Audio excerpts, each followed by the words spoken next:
اعوذ باللہ من الشیطان الرجیم بسم اللہ الرحمن الرحیم۔ رسول پاک کی امام حسن اور امام حسین سے محبت۔ رسول پاک فرماتے ہیں کہ حسن اور امام حسین علیہ السلام دنیا میں میرے دو پھول ہیں۔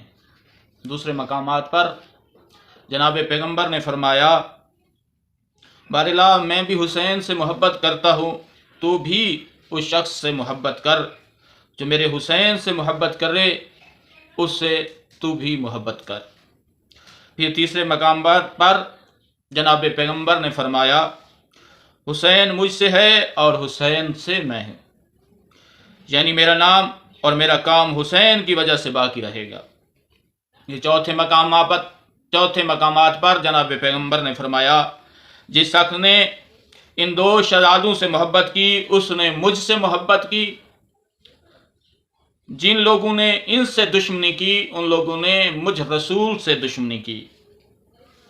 جناب پیغمبر کی محبت امام حسین اور امام حسن علیہ السلام سے بہت زیادہ تھی۔ ایک دفعہ کا واقعہ ہے کہ جناب پیغمبر جناب فاطمہ زہرا سلام اللہ علیہا کے گھر سے گزر رہے تھے۔ امام حسین کے رونے کی آواز آئی۔ جناب پیغمبر جناب فاطمہ کے گھر میں پہنچ گئے اور کہا، میری پیاری بیٹی، تجھے معلوم ہے کہ اگر امام حسین روئے تو رسول خدا کو کتنی تکلیف ہوتی ہے؟ ہاں بابا جان، میں جانتی ہوں، آپ بہت زیادہ محبت کرتے ہیں۔ جو بندہ کسی چیز سے محبت کرے اور اسے کوئی بندہ تکلیف دے تو دکھ ہوتا ہے۔ میری پیاری بیٹی، خیال کیا کرو کہ حسین رونے نہ پائے، حسین کسی وجہ سے روئے نہیں۔